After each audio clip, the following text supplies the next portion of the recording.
The Anglo Boer War, as witnessed by Deneys Reitz, and written in his book Commando, a Boer War Journal of the Boer War, by Deneys Reitz. Chapter 21 Horses and Men. When the sun rose and the rain ceased, we found ourselves crossing a high shoulder of land with a wide expanse of mountains to the south of us.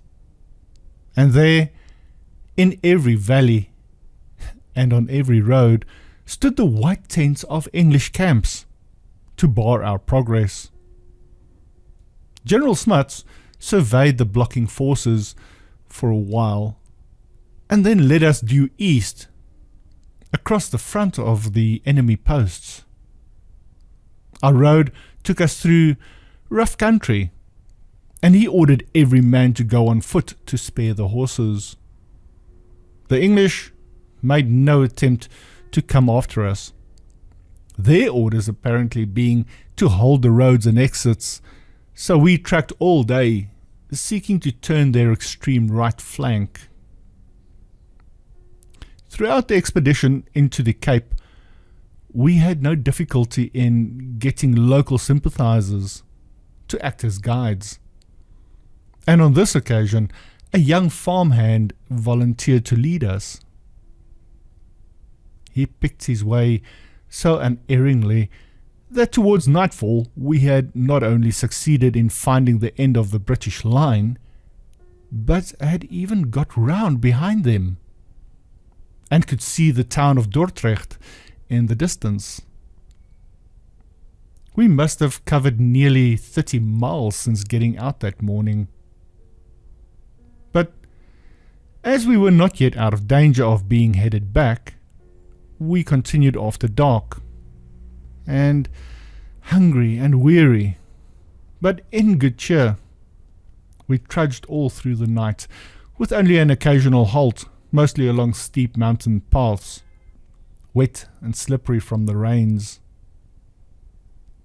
When daybreak came, our young guide had done his work with such skill that we were well beyond the cordon, and there now lay before us the long mountain chain of the Stormbergen, stretching east-west as far as the eye could see. He told us that we could cross almost anywhere, so he was allowed to return home, and we made for a large farm lying at the foot of the range, where we turned our horses into the fields and set about preparing a meal, once again hoping to spend the rest of the forenoon in sleep, for we had been on the move for 24 hours. But we had scarcely slaughtered a few sheep and broken our fast when the well-known cry of "Opsal, Opsal!" sent us scurrying to fetch our unfortunate animals. For coming down the slopes was a long column of English horse, making our way. Nearby ran a pass up the mountain, and as it seemed clear of troops, we made for it, and in an hour stood on the top of the Stormbergen, with the enemy force slewed round and following us.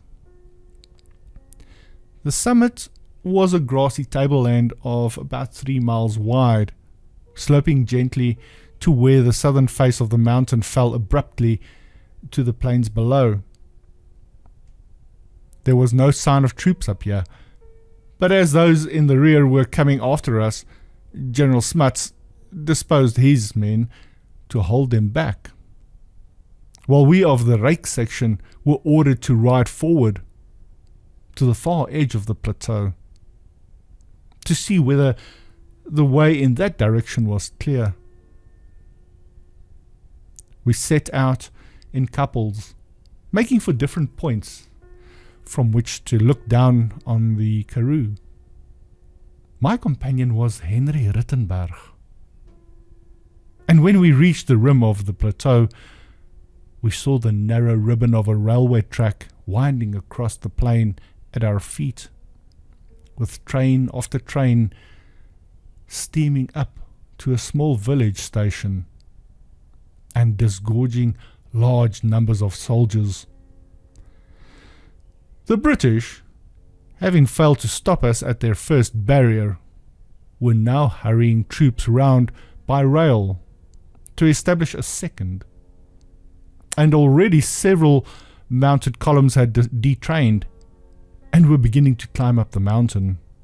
One body was so far advanced that their scouts were appearing on the tableland itself.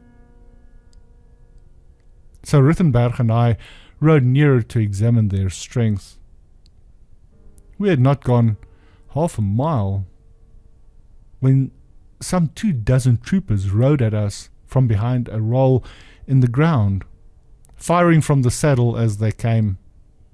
We whipped round and galloped away, but had not the balance of the rake section come to our aid, we should have been shot or captured.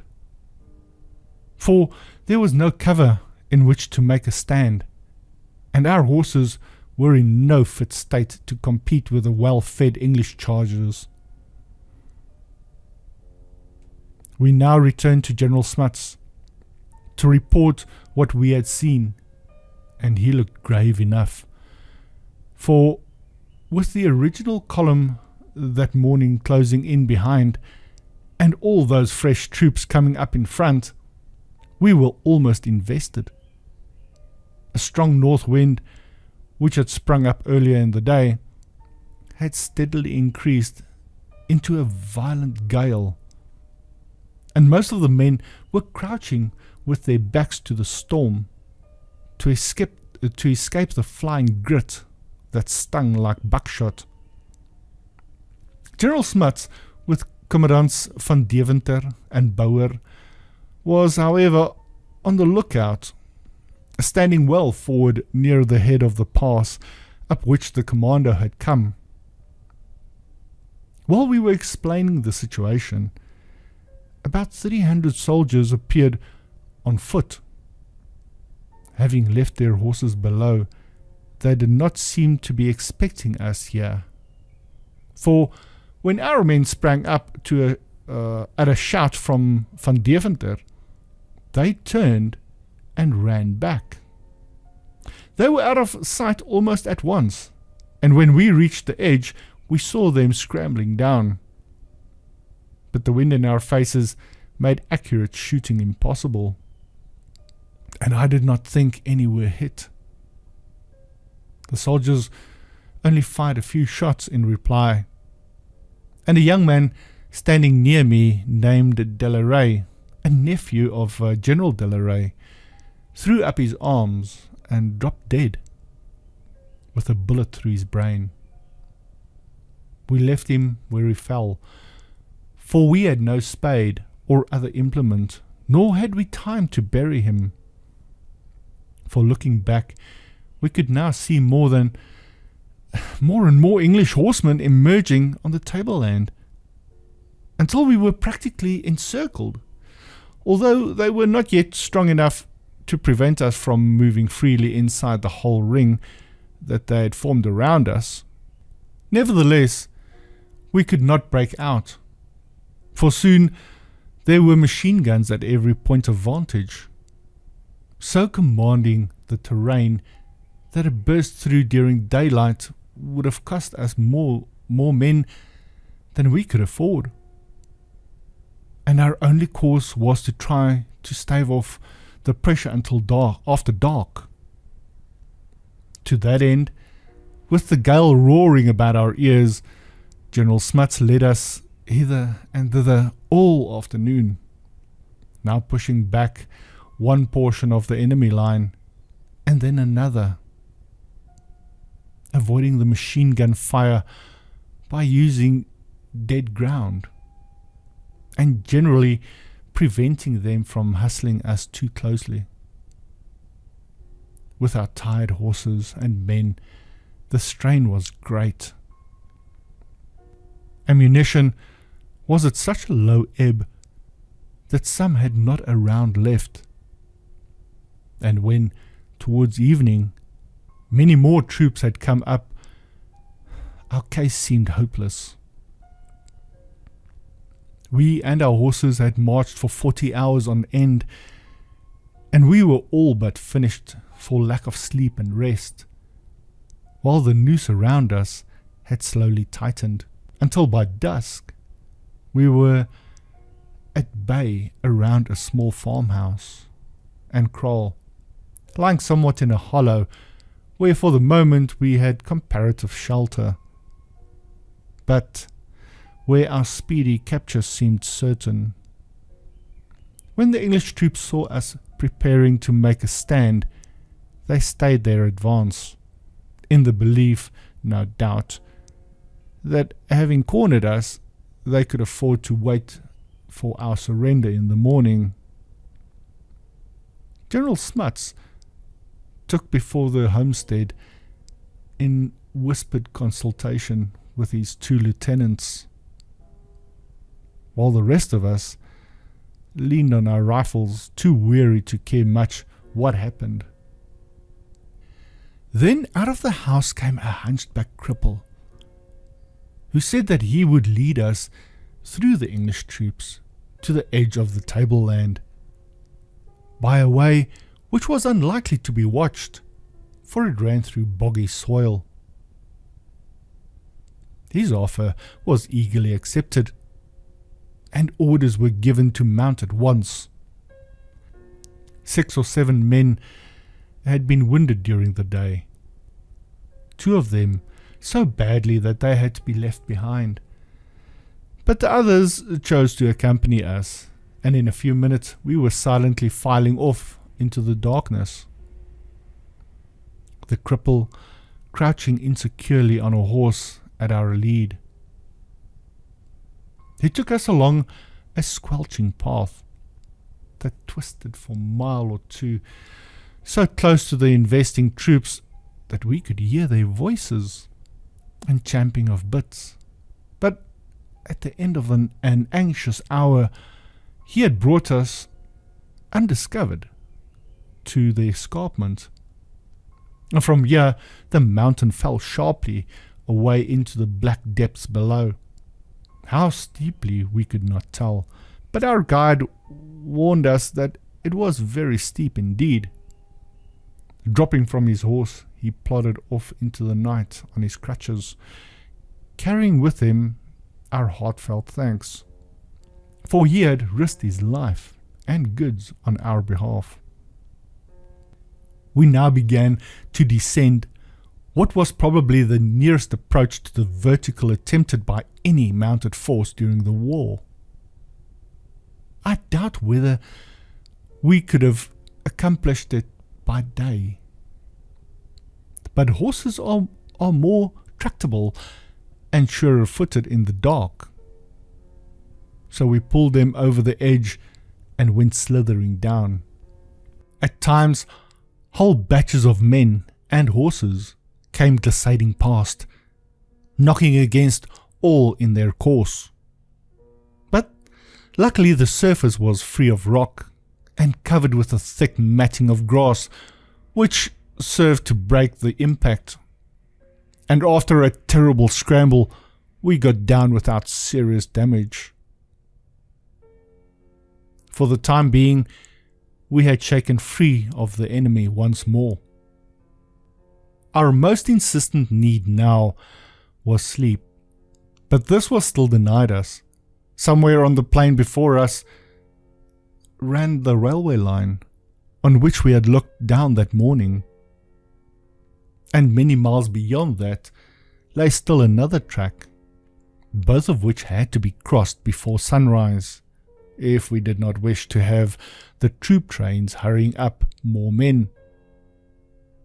So General Smuts implacably ordered us on, and leading our horses, we tramped obediently but wearily forward, little dreaming that another 20 hours of unbroken marching lay before us, and several days of even greater trials to come. It was about 10 o'clock by now, and the storm that had been raging throughout the day was subsiding. through the aftermath, still blew cold. A blessing perhaps, for it served to keep us awake, and it made us step out to keep warm. After an hour, we reached the first railway, a branch line from the Indwe coal mines. As we approached, we saw the lights of a train, but General Smuts would not allow us to pile boulders on the metals, nor to fire as the engine thundered by, for fear of killing civilians. So we stood aside, catching a glimpse of officers and others seated in the dining car, smoking and taking wine, all unaware of the men looking at them from the darkness. General French, the English cavalry leader, told us long after that he was on board that train with his staff, hurrying round by rail to control operations on the Berg, where he imagined us still to be. So unknowingly, we missed a great opportunity. After crossing the rails, we went on mile after mile, dazed for want of rest. Whenever there was a delay at a fence or a ditch, whole rows of men would fall asleep on their hands and knees before their horses, like Mohammedans at prayer, and it was necessary to go round shaking them to their feet to prevent them being left behind. Save for occasional halts, we continued thus all night, for it was imperative to cross the remaining railway. As we had no guide, we travelled by the stars, and the sun was rising before we struck it at a small siding about 5 miles east of Sterkstroom village, where, from the activity at the station, it was obvious that our escape from the mountains was known. Several trains were unloading troops, and there was no time to be lost. So mounting, we galloped as fast as we could across the rails, for fear an armoured train might cut us off. Commandant van Deventer and a few of us remained behind to search the railway buildings for anything that might come in useful. And while we were busy at this, a long goods train came up, and we brought it to a standstill by switching the points. It was an empty coal train, in charge of a driver, stoker, and a brakesman, whose faces were a picture when they saw what we were doing. As the train consisted of nothing but incombustible steel trucks, we let them proceed, after extracting a mail bag from the guard's van. The letters were all private ones, seemingly written under censorship, for not one of them made any reference to the war. But the newspapers were less reticent, and in one of them was unflatteringly mention of ourselves, for it said that General Smuts had invaded the Cape Colony with the riff-raff of the Boer armies, which caused much merriment when later on I was able to read it to the men. There was another surprising feature in the mailbag, in the shape of a proclamation by Lord Kitchener, wherein every burgher under arms after the 15th of September was sentenced to perpetual banishment from South Africa. This was news to us, and seeing that it was the 13th of that month by now, we were left with a bare 2 days in which to comply. This announcement was received with equal derision when made known to the commando, and from what I have heard since, it had equally little effect up north in the republics, where the paper bomb, as it was called, got treated with the scorn it deserved. After speeding the goods train on its way, we overtook the commando at Klaas Smuts River, where we halted for about an hour to give our poor horses a chance to pluck a few mouthfuls of grass and to prepare a hasty meal for ourselves. Longer than that we were not given, for a column of troops with guns came up and kept us on the move all day, slowly retiring from hill to hill, half dead with fatigue, but keeping them at arm's length until sunset, when they turned back and left us free to camp at last, at a large farm, where we lay like dead men until morning, after 60 hours of continuous marching. This full night's rest was a great relief, but the strain was by no means over, and the worst was yet to come. Towards 9 o'clock the next day, an English column appeared from the direction of Sterkstroom. So we saddled up and rode away, skirting the base of some hills running south.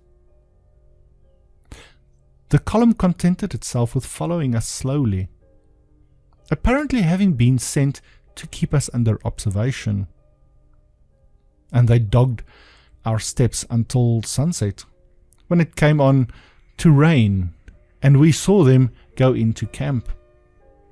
We halted in a patch of thorn trees, and as it poured heavily till dawn, we had another of those wet and miserable nights which had been seen so frequently since our entry into the colony. Daylight saw the troops once more coming after us, and owing to the shortage of ammunition and the condition of our horses, we had no option but to give way. The going was heavy, and at times the swollen spruits and dongas held us up, but we were in no danger of being overhauled, for the column had wagons and guns which impeded them so much that we had miles to spare.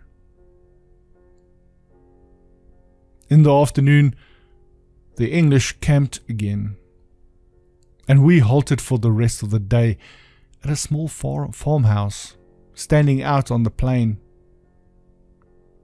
The rain had ceased since morning, but it was cold and threatening.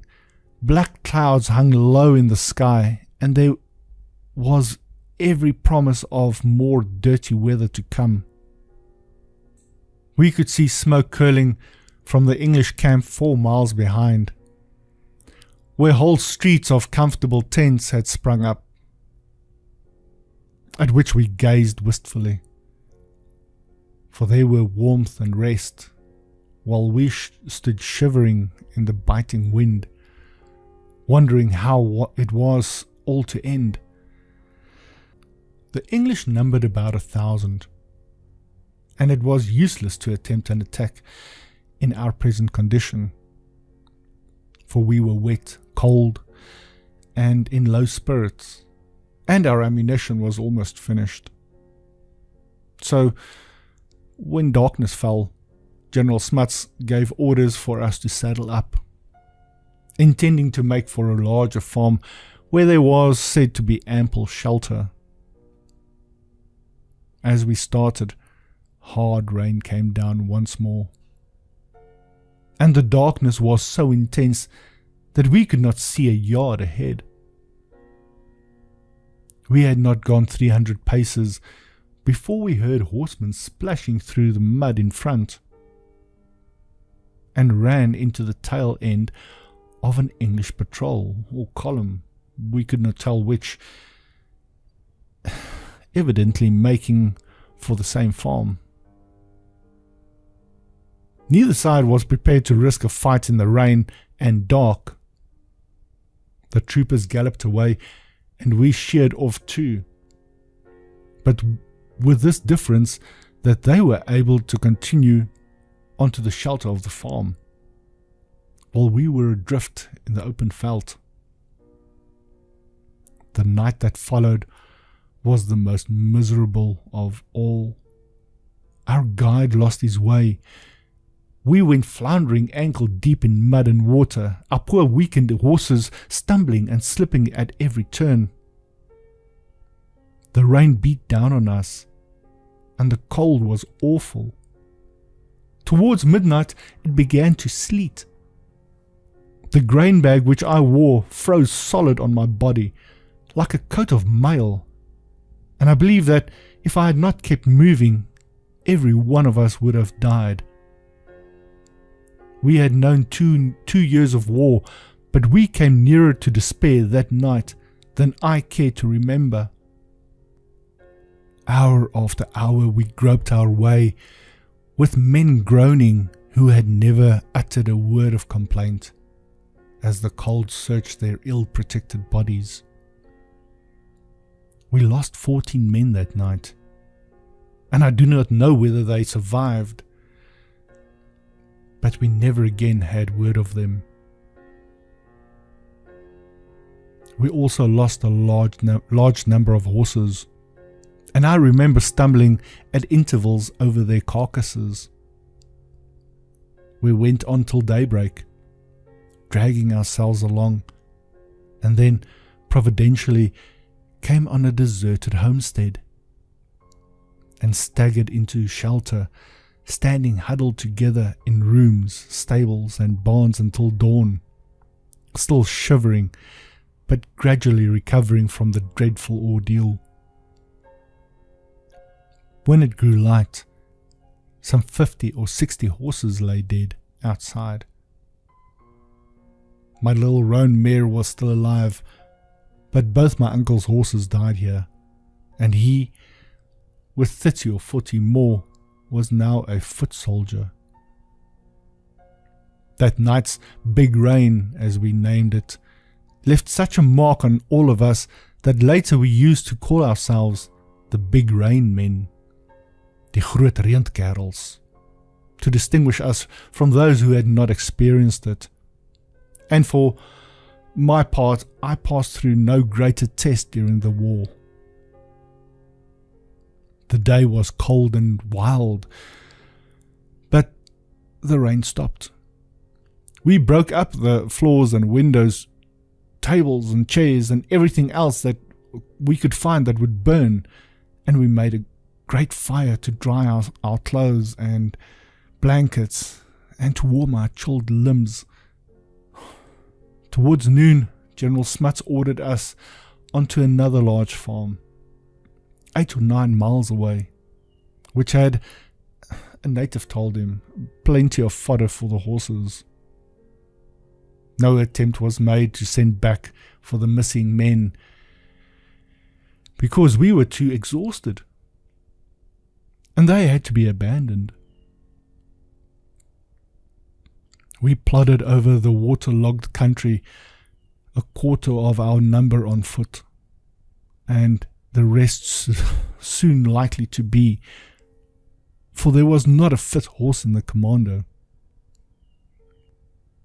We found this farm also deserted, but there was protection for all, and a good store of oat sheaves, as well as sheep for slaughter, so that although the rain came down again, we had last spent a comfortable night. Although we had managed to avoid the different cordons thrown in our way, and had eluded the columns sent in pursuit, we were not yet out of danger. For local natives told us that southward every road, valley, and outlet was blocked by English troops. This meant that they were once more trying to head us back out of the Cape. But with so many enemies in our rear, our only alternative was to go forward. The next morning we set out on what was to be an eventful day, being September 17th, 1901. Our road ran south down a long valley. The sky was clear and the sun warm and bright for the first time for weeks, so that the men were cheerful again, although there was little other cause for optimism. As a fighting force, we were on our last legs. In front walked those who still had horses, dragging scarecrows behind them. Then came a trail of footmen in 2s and 3s, their saddles slung across their shoulders, and in the rear rode the wounded, in charge of their friends. However, the sun was shining after the wet and cold, and we went hopefully along. After a few miles, General Smuts ordered the rake section to scout ahead of the commando, so that those of us who still had horses mounted and rode forward as fast as our weakened animals could carry us. When we got to where the valley widened into more open country, a Dutch farmer rushed from a cottage beside the road, and in a voice hoarse with excitement, he told us that the English cavalry were waiting for us lower down. He said that they had mountain and machine guns, and he estimated their strength to be about 200 men, with over 300 horses and mules, and all of which proved substantially correct.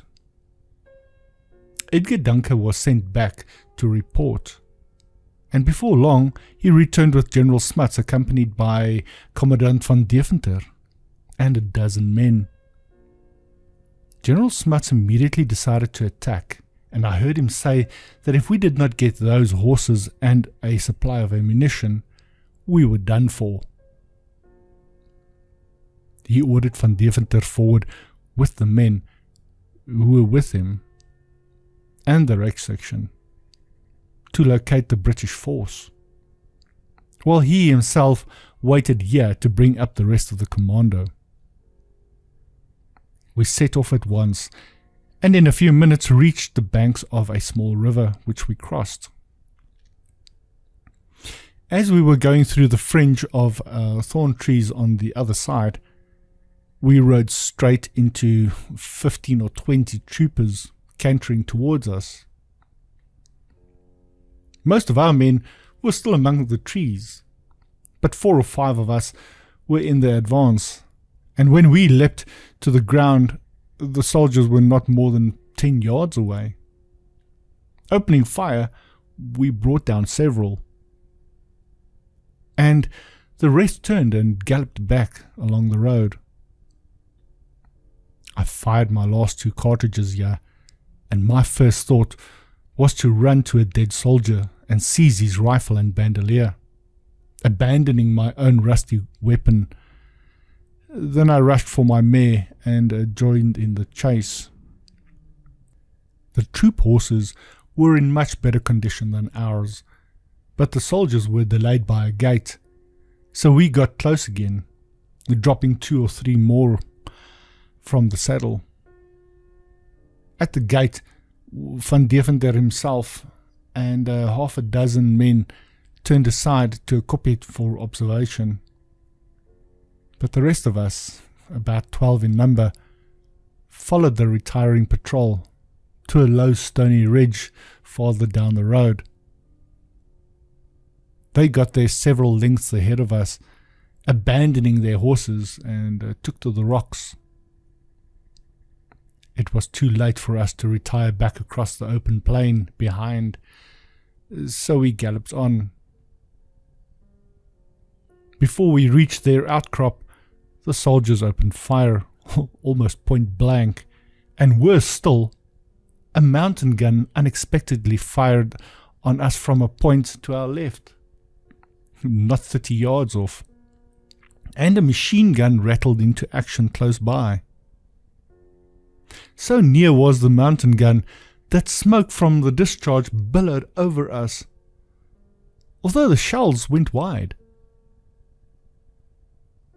It was astonishing that any of us escaped, but owing no doubt to our sudden appearance behind the flying patrol, the firing was wild, and only 3 men and some horses went down before we reached the rocks in which the soldiers were. Here we in turn loosed our horses and ran up, to find ourselves within a few feet of our original quarry, and a number of others who had been posted year before. Now that we could look over to the far side, we were surprised to see a large English camp, less than a stone's throw away, buzzing like a disturbed ant-heap.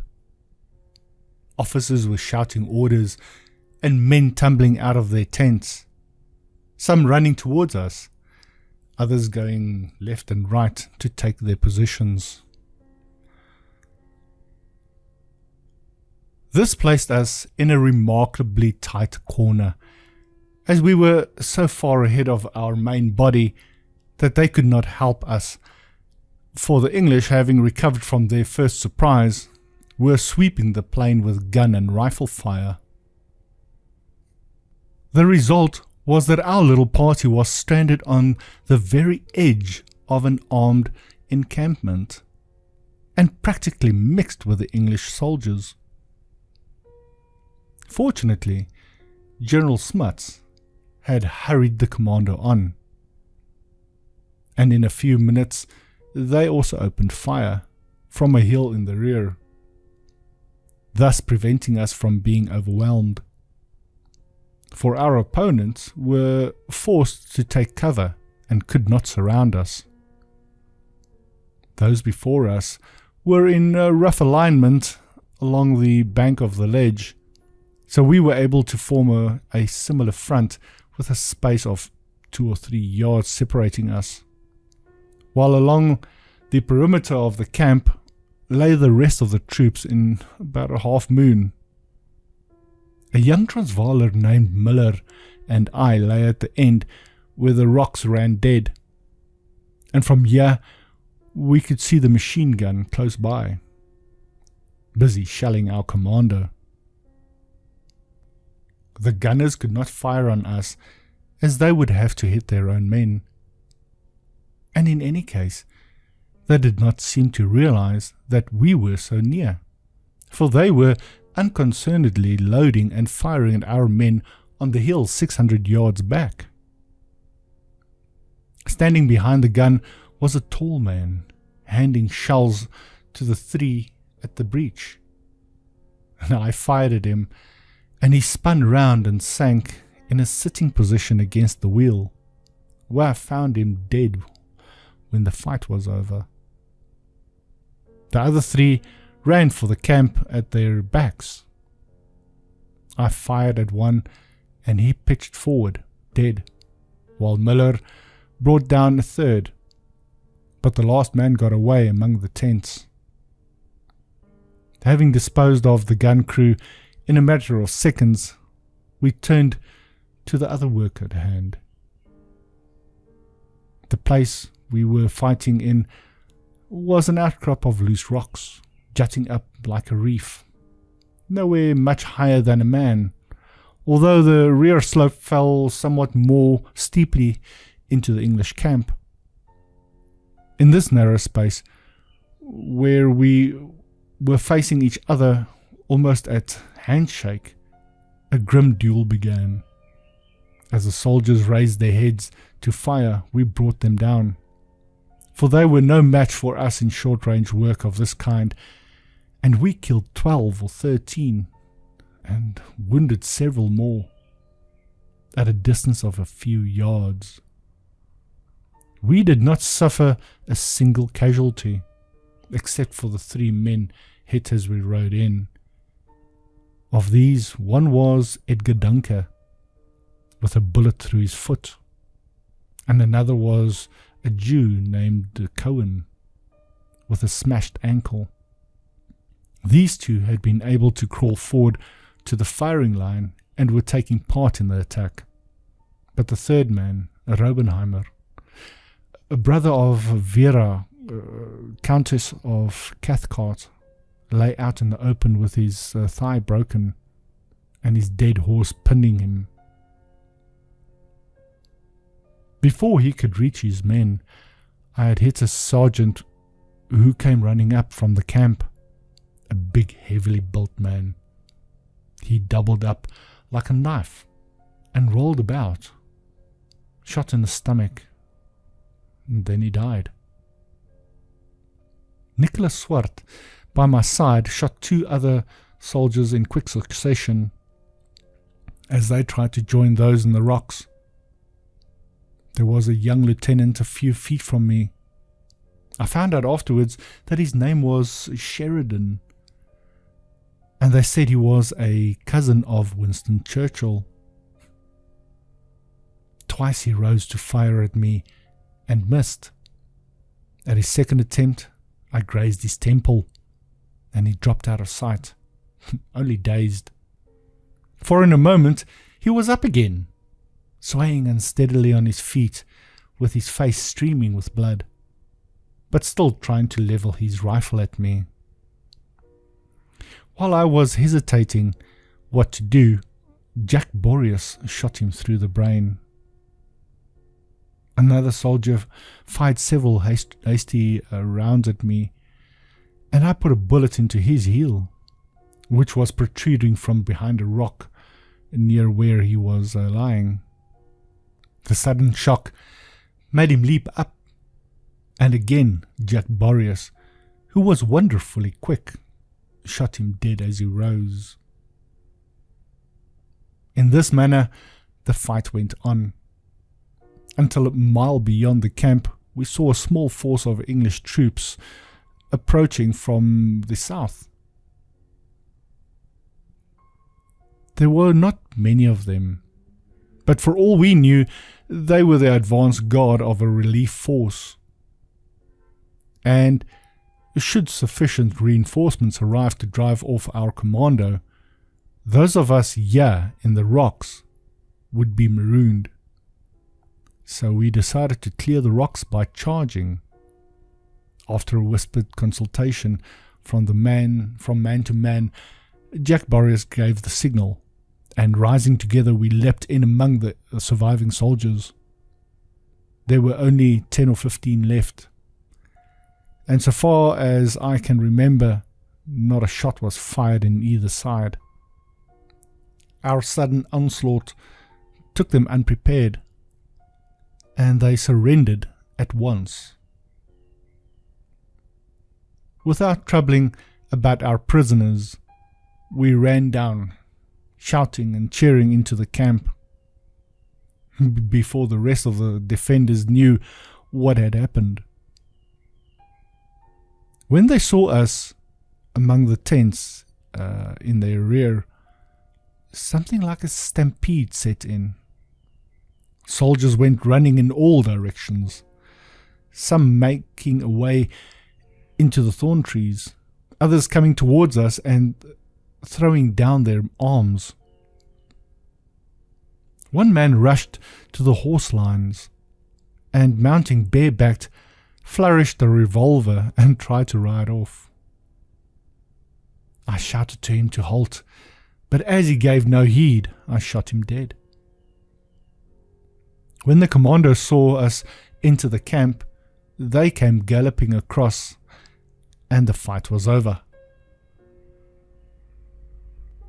I took part in a final episode, for William Conradi and I walked through a patch of trees to disarm some soldiers, came on a stone cattle kraal in which a dozen men were holding out. When we looked into the kraal, they were leaning on their rifles in the far wall and firing at some of our commando men moving in the distance. We called out, "Hands up! Hands up!"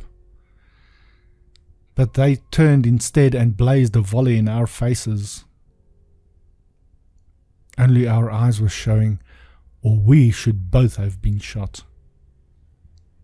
Conradi killed one man and wounded another with a single bullet, and I wounded one, but even now they did not surrender, for, rushing across the kraal, they ranged themselves against the nearer wall, which alone separated us. And one of them thrust his rifle so near my face that his shot scorched my cheek and neck with cordite, fragments of which had to be picked out for days afterwards with the point of a knife. When I seized the muzzle, he gave an oath and jerked it back so forcefully that the sharp foresight gashed the ball of my thumb and palm, and I had to let go. The situation was fast becoming dangerous when, to our relief, we heard the sound of voices through the trees, and a number of our men came running up to see what the firing was about. The soldiers now threw their rifles over the wall, but even this was not the end. For as I hastened round to the entrance of the kraal to receive the prisoners, I collided with a soldier who came crouching along to get us in the flank. He did not know that the fight was over, and if I had not rammed him when I did, in another moment he would have been round the corner, shooting us down while we were engaged with the men inside. He said I was a surprise packet, offered me a cigarette, and came with me to join his captured companions in the kraal, with his hand amicably on my shoulder. The whole incident had not lasted 5 minutes, but it had been sharp enough, and Conradie and I reckoned ourselves well out of it as we hastened back to the camp to take part in the looting. The commander was up, and there was a great ransacking of tents and wagons. The small relieving force that had given us cause for alarm turned out to be only a patrol, and it had the doubtful satisfaction of watching us from afar as we turned the camp inside out. When we had done, we were like giants refreshed. We had ridden into action that morning on our last gasp, and we emerged refitted from head to heel.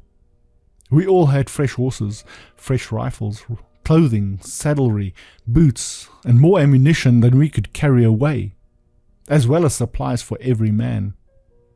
Moreover, we had renewed confidence in our leader and in ourselves, a factor of considerable importance to a body of men in a hostile country.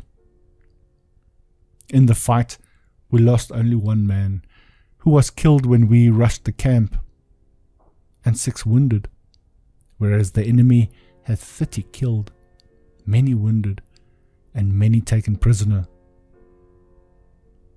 We did not count the number of soldiers opposed to us, but there must have been 200.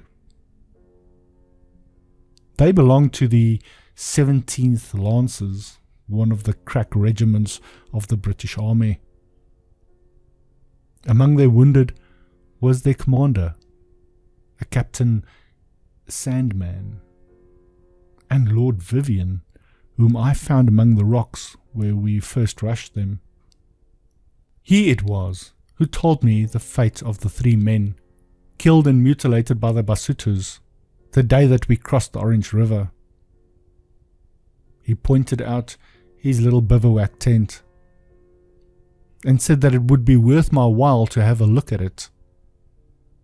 I was not slow to take the hint, with the result that having started that morning with a grain bag for my chief government, a foundered horse, and old rifle, and 2 cartridges, I now appeared in a handsome cavalry tunic, riding breeches, etc., with a sporting Lee Metford, full bandoliers, and a superb mount, a little grey Arab, which his coloured groom said had been the property of Lieutenant Sheridan. I also selected a strong riding mule in preference to another horse, for my experience during the past fortnight had taught me that a good mule for long marches and a light nimble pony for use in action were the ideal combination. After I had completed my equipment, commissariat, and ammunition supply, I walked around the camp. We considered that the taking of it was chiefly the handiwork of our original storming party, for while we could not have done it without the protection and covering fire of the commando, yet by riding in on the heels of the English troopers and taking post on the very edge of the camp, We had served as the spearhead that had made success possible. I also saw the dead gunners and other men whom I had shot, and I looked on them with mixed feelings. For although I had never hated the English, a fight is a fight. And though I was sorry for the men, I was proud of my share in the day's work. Lastly, I went to see what had become of my roan mare. She was still patiently standing where I had left her at the ledge. On each side of her lay a dead horse, but she had escaped unharmed. The gallant little beast was, however, so exhausted, when I tried to lead her away, she could scarcely put one foot before the other. So I unsaddled her, throwing the saddle aside, for it was old and worn, with much use since I had taken it from General Clement's camp 10 months before. Removing the bridle and halter, I turned her loose, in the hope that some neighbouring farmer would look after her, for she too had shown the mettle of her Free State pasture, and the marvellous endurance of the South African horse. General Smuts now ordered us to set the tents and wagons on fire, and to destroy the mountain and machine guns, as well as surplus ammunition and other supplies as could not be removed. Then, leaving the prisoners, mule drivers and native servants to shift for themselves, we rode off in triumph.